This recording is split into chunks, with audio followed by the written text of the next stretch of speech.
आज तक तो हम सब लोग यही सोचते थे कि टाइटैनिक वो शिप था जिसके साथ दुनिया का सबसे बड़ा शिप एक्सीडेंट हुआ था। लेकिन दोस्तों ऐसा नहीं है। इससे पहले और बाद में भी काफ़ी शिप एक्सीडेंट हुए हैं जिसमें भी टाइटैनिक की तरह कई लोगों ने अपनी जानें गंवाई है।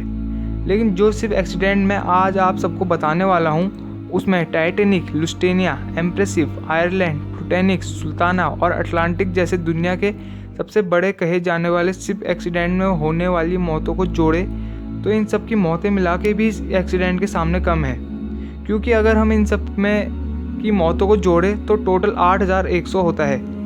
लेकिन जिस शिप की मैं बात कर रहा हूँ उस शिप का नाम है MV विलियम गट्सलॉफ, जिसमें पूरे 9000 लोगों की एक साथ जान गई थी।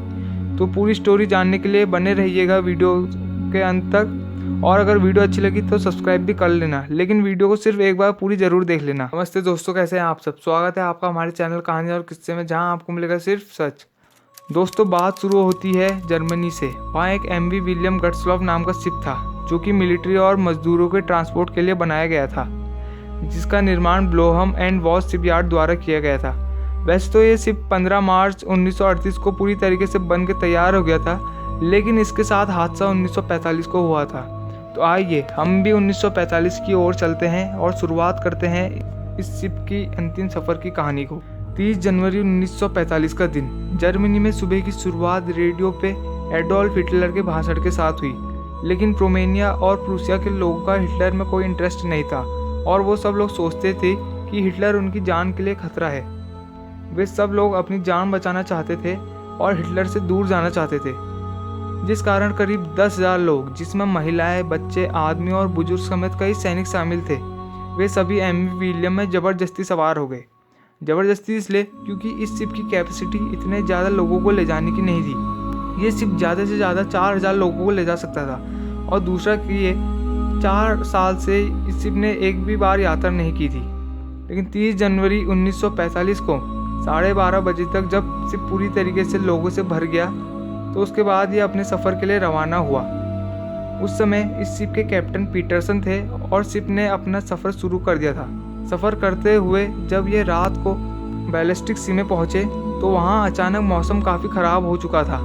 रात के समय समुद्र में आंधी तूफान और तेज़ बर्फबारी के साथ बारिश हो रही थी और समुद्र के पानी का तापमान करीब -18 डिग्री सेल्सियस था, जो कि बहुत ज़्यादा ठंडा है। आंधी तूफान के कारण समुद्र में काफ़ी उथल पुथल हो रही थी, तो और कभी शिप कभी ऊपर तो कभी नीचे बुरी तरीके से हो रहा था। उस समय खतरे को देखते हुए शिप के कैप्टन ने शिप में बैठे सभी यात्रियों को लाइफ जैकेट पहनने के लिए बोला, और जिस कारण सभी यात्री काफ़ी डरे हुए थे। अब शिप के कैप्टन के पास सिर्फ 2 रास्ते थे। पहला तो ये कि वो जिस रास्ते से जा रहे हैं उसी में चलते रहे, लेकिन इस रास्ते में काफ़ी लंबा था और उस रास्ते में कई ऊंची लहरें भी उठ रही थी, जो कि शिप के लिए अच्छी बात नहीं है। और दूसरा ये कि वो उस रास्ते से जाए जहाँ लहरें कम उठ रही है, लेकिन उस रास्ते में सोवियत, जो अब रसिया है, उसकी सबमरीन तैनात थी और उस समय रसिया और जर्मनी की काफ़ी दुश्मनी भी थी।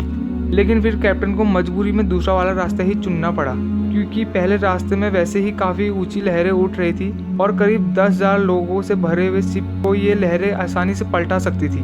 तो जब वो दूसरे रास्ते से जा रहे थे तो सोवियत को इस शिप के बारे में पता चल गया और सोवियत की सबमरीन्स ने इस पे मिसाइल से हमला कर दिया। जब हमला हुआ तो कई लोग तो उसी समय मर गए थे, लेकिन जो बाकी के बचे खुचे लोग थे उन्होंने अपनी जान बचाने के लिए पानी में कूदना शुरू कर दिया। लेकिन पानी में कूदने से भी क्या फ़ायदा होता। पानी का तापमान -18 डिग्री सेल्सियस होने के कारण वे लोग वैसे ही ठंड के कारण मर गए और इस शिप एक्सीडेंट में करीब 9000 लोगों की जान गई, जो कि टाइटैनिक शिप के मुकाबले 6 गुना ज़्यादा है। और इस एक्सीडेंट ने एक बार फिर पूरी दुनिया को सदमे में डाल दिया था।